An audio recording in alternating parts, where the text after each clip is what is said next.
Assalamualaikum Ustaz. Waalaikumsalam warahmatullahi wabarakatuh. Semalam ana baru saja menolak orang yang mau mengobati ayah saya yang sudah lama sakit, tidak bisa bergerak lagi. Katanya ayah saya ada ikatan dengan jin. Mereka mengatasnamakan pengobatan Islami. Namun setelah pembicaraan cukup lama, ana menemukan keganjalan. Katanya si pengobat bisa tahu obrolan dari jarak jauh. Pertanyaannya, apakah sudah benar yang saya pikirkan kalau dia adalah bagian dari kesyirikan dukun? Dia dukun karena ngaku tahu perkara gaib, menunjukkan dia memelihara jin untuk mengetahui hal-hal yang jauh darinya. Ini dukun. Jangan percaya. Hati-hati dengan dukun masa sekarang, baik di Timur Tengah maupun di luar Timur Tengah. Para ulama kita amat keras memperingatkan hal ini. Kata Syekh Saleh, kata Syekh Abdul Aziz Ar-Rais, bagian para dukun masa sekarang ada yang pakai jubah, ada yang berjenggot, dan ada yang celana cingkrang. Bagaimana mendeteksi mereka itu adalah para pendukun, orang-orang yang melakukan kesyirikan atau berada di atas akidah yang menyimpang? Secara umum dengan kita belajar akidah. Karena dengan kita belajar akidah yang sahih, kita akan mengenal akidah yang rusak. Yang kedua, apabila mereka sudah mulai mengaku tahu perkara gaib. Orang yang mengaku tahu perkara gaib, dia adalah kahin atau arraf, dukun atau tukang ramal, yang hukumnya sama dalam Islam.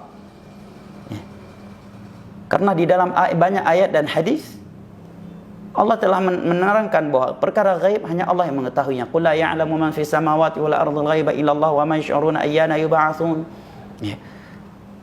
Nabi juga menyatakan, man ataka kahinan aw 'arrafan fasaddaqahu bima yaqul faqad kafara bima unzila ala Muhammad. Barang siapa yang datang kepada dukun, dan dukun sekarang tidak lagi perlu didatang ke rumahnya, kata sebagian para ulama, dan juga realita membuktikan demikian. Ada di handphone, melalui aplikasi-aplikasi, ada di medsos yang bisa dibuka dan ditayangkan di televisi.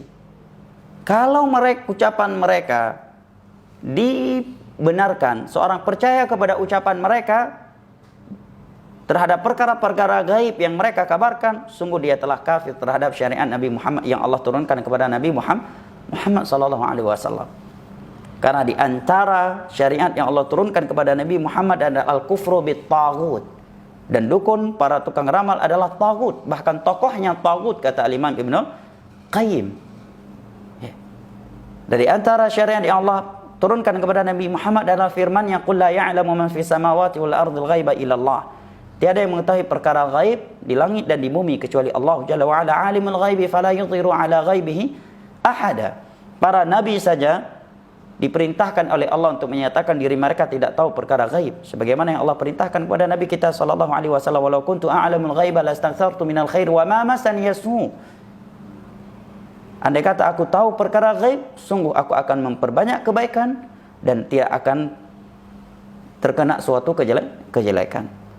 Adapun perkara gaib yang mereka kabarkan itu karena wahyu dari Allah Jalla wa ala, dan selain para nabi tidak ada yang mendapatkan wahyu dari Allah Jalla wa'ala. Maka sikap anda sudah benar.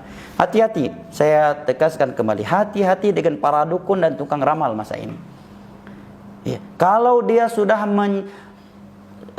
mengaku tahu perkara gaib, ini biasanya kahin yang kayak ini, langsung ngaku. Yang satu lagi licik dia, sama aja hukumnya dengan dukun, tapi dalam bahasa hadis arraf, tukang ramal.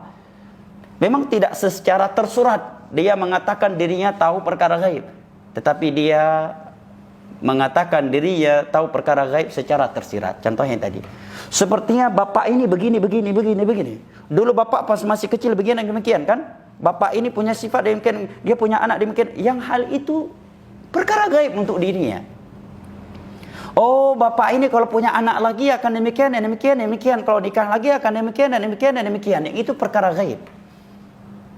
Ya, atau sok-sok meramalkan dengan mencocokkan sesuatu dengan sesuatu yang lain.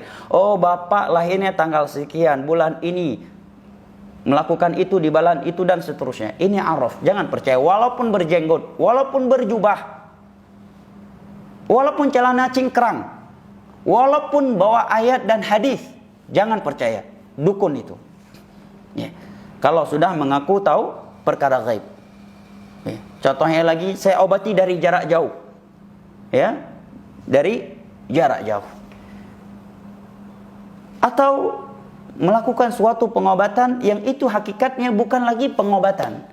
Kalau sekedar seorang disuruh bacakan ayat ini, ayat itu sebagai tajarruban, ya, karena semua ayat Al-Quran adalah obat, ya, terkhusus untuk mengusir jin, maka ini termasuk at-tadawi kata para ulama. Tapi kalau sudah masuk kepada ritual ibadah, bacakan ayat ini setiap mau tidur, niscaya akan tercegah dari sihir tanpa dalil dari Al-Quran dan hadis serta ucapan para salaf, ini sudah jatuh ke dalam bid'ah. Maka tinggalkan orang-orang yang seperti ini. Demikian juga para peruqyah yang mulai memegang pasiennya yang lawan jenis dengannya. Kemudian banyak berbicara hal-hal yang tidak bermanfaat dengan orang yang dia ruqyah. Ini rata-rata orang-orang yang mencari penghasilan, cari uang dengan menipu masyarakat. Hati-hati dari mereka ini.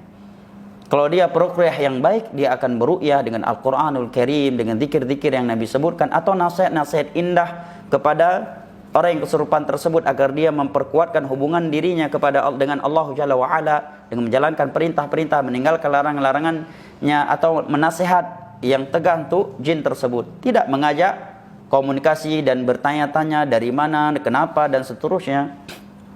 Nah, barakallahu fiik. Sudah benar sikap Anda dengan tidak percaya kepada orang tersebut.